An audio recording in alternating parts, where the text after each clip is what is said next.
లేకపోతే గనక చింతల చెరువులో గనక మీరు చూస్తే గనక చిన్న చిన్న షెడ్స్ లాగా వేసి వెనకాల బ్యాక్గ్రౌండ్ లో ఒక లీడర్ ఉండి అతను వీళ్ళని ముందు పెట్టి చేసిన దాన్ని డిమాలిష్ చేసాం FTL లో వచ్చిన వాటిని. సిమిలర్ గా గండిపేట దగ్గర ఉన్నటువంటి వాటిల్లో కూడా అక్కడ రిసార్ట్స్ పెద్ద పెద్ద రిసార్ట్స్ వచ్చాయి, దానికి సంబంధించి కూడా డిమాలిష్ చేసాం. బొమ్మూరుకు దావులలో కూడా అప్కమింగ్ స్ట్రక్చర్స్ ఏదైతే గనక కడుతున్నారో ఆ పక్కన కట్టినవి ఆల్రెడీ ఎప్పుడు ఉన్నాయి 3-4, దాన్ని డిమాలిష్ చేయలేదు, కడుతున్న దాన్ని డిమాలిష్ చేసాం. సో మీకు చూస్తే అట్లానే ఎన్ కన్వెన్షన్ ని డిమాలిష్ చేయడానికి కూడా ఎందుకు కారణం, అదే ఆ కన్వెన్షన్ దానికి పర్మిషన్స్ లేవు, పర్మిషన్స్ లేకుండా FTL లో ఉంది. సో FTL లో ఉందా లేదా ఇదంతా అనేది డిస్కషన్ పేపర్స్ మీద ఉండొచ్చేమో కానీ అక్కడికి వెళ్ళి చూస్తే ఎవరికైనా కానీ ఒక నేకెడ్ ఐకి మనకు అర్థమైపోతుంటది.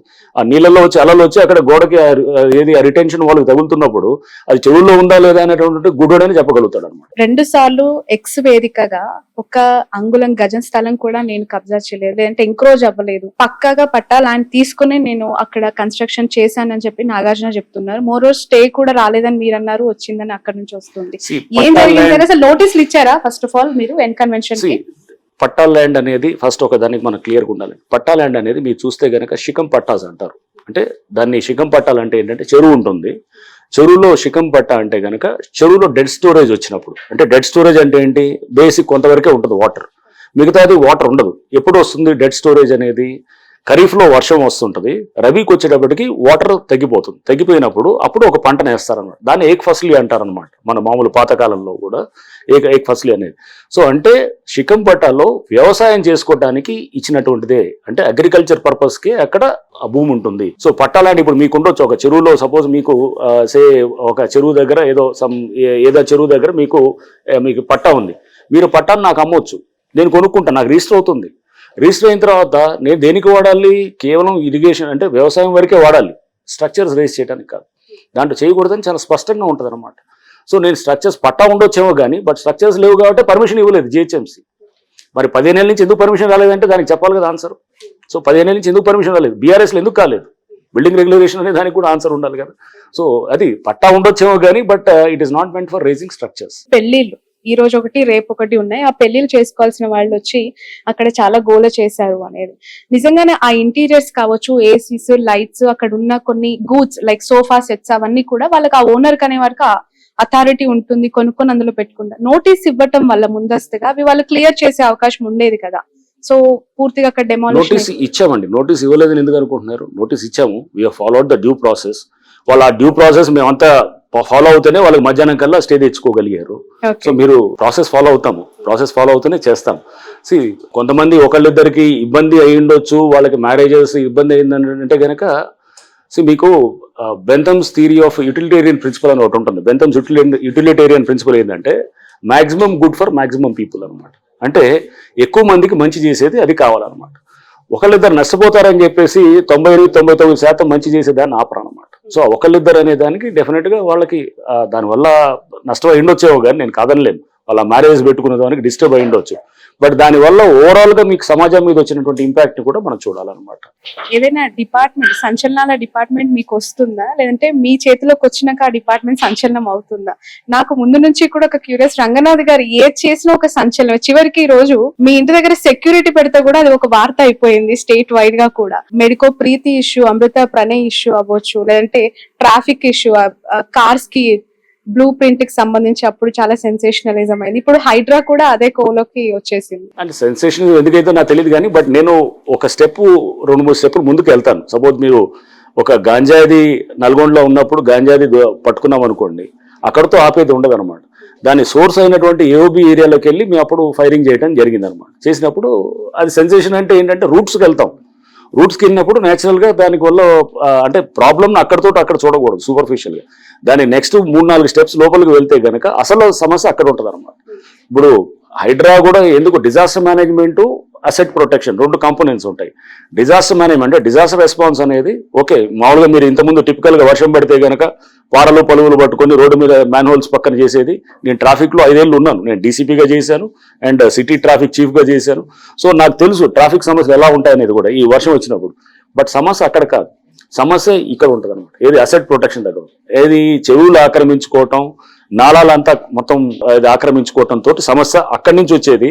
మనకు కనపడేది కాజ్, ఇది ఎఫెక్ట్ అక్కడ అనమాట. సో అందుకోసం మనం ఎప్పుడు కూడా రూట్ కాజ్లోకి వెళ్లాల్సిందే తప్పు కానీ పైన కనబడే సూపర్ఫిషియల్ ఎఫెక్ట్ మీద మనం ఉండకూడదు. సార్ హైడ్రా అనౌన్స్ చేసిన మరుక్షణమే మీకు కంప్లైంట్స్ ఏ స్థాయిలో వస్తున్నాయి, ఎలాంటి కంప్లైంట్స్ ఎక్కువగా వస్తున్నాయి సార్? మోర్ ఓవర్ ఈ డిపార్ట్మెంట్ ఇంతకు ముందు కూడా EVDM enforcement and vigilance directorate గా కొనసాగింది. అందులో వచ్చిన ఫిర్యాదులు కూడా మీరు కన్సిడరేషన్ చేసి వాటిపైన చర్యలు తీసుకోవడం జరుగుతుందా?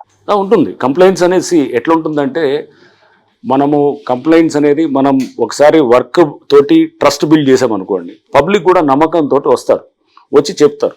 బట్ ఎక్కువ కంప్లైంట్స్ వచ్చినప్పుడు కూడా ఫ్లడెడ్ విత్ కంప్లైంట్స్ కూడా మనం అన్ని హ్యాండిల్ చేయలేకపోతే కూడా కష్టం అవుతుంది. సో ఇప్పుడు అందుకోసం ఆర్గనైజేషన్ ని గ్రో అవుతుంది. సో మీరు త్వరలో గవర్నమెంట్ నుంచి కూడా మాకు పెద్ద ఎత్తున కూడా సిబ్బంది కూడా ఇస్తున్నారు. అదంతా కూడా బహుశా ఇట్ టేక్స్ అబౌట్ నేను అనుకోవటం ఒక 15 రోజులు 1 month అంతా అవుతుంది. అయ్యేటప్పటికి ఇంకా మాకు మోర్ నెంబర్ ఆఫ్ టీమ్స్ రావటము, more number of complaints handle చేసే మెకానిజం వస్తున్నప్పుడు ఇది ఉంటుంది. But complaints automatic I take it as ఒక మీకు అంటే ఫర్ ఇన్స్టెన్స్ వరంగల్ వెళ్ళాను నేను, వరంగల్ పోలీస్ కమిషనర్కి వెళ్ళినప్పుడు ఫస్ట్ వెళ్తే ఎవరు లేడు, అసలు ఒకళ్ళిద్దరు కూడా రావట్లేదు. ఎప్పుడైతే మనం ఒక 5 కేసులు 10 కేసులు హ్యాండిల్ చేసే విధానం చూసినప్పుడు పబ్లిక్ ట్రస్ట్ అనేది నమ్మకం కలిగితే కనుక న్యాచురల్గా అక్కడ ఇక రోజుల తరబడి క్యూలు పెట్టి వచ్చేవాళ్ళు, అంటే వ్యవస్థలో ఎక్కడో చోట పరిష్కారం దొరకాలని కోరుకునే వాళ్ళు ఉంటారు అనమాట. వాళ్ళకి ఎక్కడో ఒక రే ఆఫ్ హోప్, అంటే ఒక చిన్న ఎక్కడో ఆశ అనేది కనబడినప్పుడు వాళ్ళు వెల్కమ్ అండ్ దాన్ని నిలబెట్టుకోవడానికి ట్రై చేస్తాం. సో నేను చేస్తానని నేను అనట్లేదు, కానీ ఓ ప్రయత్నం అయితే గట్టి ప్రయత్నం అయితే చేస్తాం. ఆ చేసే క్రమంలో ఇప్పుడు ఎక్కడున్నా కానీ కూడా ఇప్పుడు కంప్లైంట్స్ వస్తున్నాయంటే కనుక ఐ టేక్ ఇట్ ఒక మంచి పరిణామంగానే తీసుకుంటాను. ఐ డోంట్ సే దట్ దాన్ని నెగిటివ్గా తీసుకోను. జనాలు ఓకే ట్రస్ట్ మనం బిల్డ్ చేస్తున్నాం ఏమో అని అనుకుంటాం, ఇంకా జాగ్రత్తగా బిల్డ్ చేయాల్సిన అవసరం ఉంటుంది. ఎందుకంటే ఆ బాధ్యత ఇంకా అసలు మనం జాగ్రత్తగా తీసుకెళ్ళాలి. ఎందుకంటే ఇంతమంది నీతో నమ్మకంతో వచ్చినప్పుడు నువ్వు దాన్ని ఇంకా ముందు తీసుకెళ్లాలంటే ఇంకా నమ్మకంగా పనిచేయాల్సి వస్తుంది. హైడ్రా అనేది ఒక్కసారి ఏర్పాటు చేసిన తర్వాత ఇది ఒక పొలిటికల్ హైడ్రామాగా మారిపోయిన పరిస్థితి. కౌంటర్స్ రీకౌంటర్స్ అనేక పార్టీస్ నుంచి కూడా కొనసాగుతూ ఉన్నాయి. ఒక పార్టీ వాళ్ళు అంటున్నారు మిమ్మల్ని సంకిలం చెరువు పైన నిర్మించిన ఎడ్యుకేషనల్ ఇన్స్టిట్యూట్స్ ఎంఐఎం కి సంబంధించి కూల్ చేసే దమ్ముందా అని మిమ్మల్ని ప్రశ్నిస్తున్నారు. మరొకరు అంటారు నాది తప్పు ఉంటే నేను అక్రమంగా కడితే వచ్చి కూల్చేయండి అని ఇంకోరు చెప్తున్నారు. అసలు మీకు ఏం ప్రెషర్ అనిపించట్లేదా సార్? ఈ పొలిటికల్ అఫిలియేషన్ ఏ విధంగా డ్రైవ్ చేస్తుందంటే దానికి పొలిటికల్ ఎవరికి వాళ్ళు మీకు దమ్ముందా, మీకు ఇది ఉందా అది ఉందా అనే దానికి నేను రియాక్ట్ కాదలుచుకోలేదు. అవన్నీ కూడా ఎవరికి వాళ్ళు వాళ్ళ పొలిటికల్ వాళ్ళ కంపల్షన్సో లేకపోతే వాళ్ళ ఇంట్రెస్ట్ని డ్రైవ్ చేసుకోవడానికి చేసేటటువంటి వాటికి I don't need to react ఎవరికి కూడా. సో మాకు అక్కడ చేసేటప్పుడు ఒక పద్ధతి క్రమం బట్టి పోతాము. సో డెఫినెట్గా ఎఫ్టీఎల్లో ఒక ఎడ్యుకేషన్ ఇన్స్టిట్యూషనో లేకపోతే ఇది వచ్చినప్పుడు దాన్ని 100% దాని మీద యాక్ట్ చేయాల్సి వస్తుంది. బట్ చేసే క్రమంలో చాలామంది పిల్లలు ఉంటారు, చాలామంది వాళ్ళ అకాడమిక్ లైఫ్ ఉంటుంది, కాలేజెస్ ఉంటారు, స్టూడెంట్స్ ఉంటారు, స్కూల్స్ ఉంటాయి. సో వాళ్ళని ఒక బిల్డింగ్ మనం ఏది డెమాలిష్ చేసి మనం ఏదో విజయ గర్వంతో ఇది ఏదో ఎఫ్టీఎల్లో మొత్తం తీసామని అంటే కనుక పొరపాటు.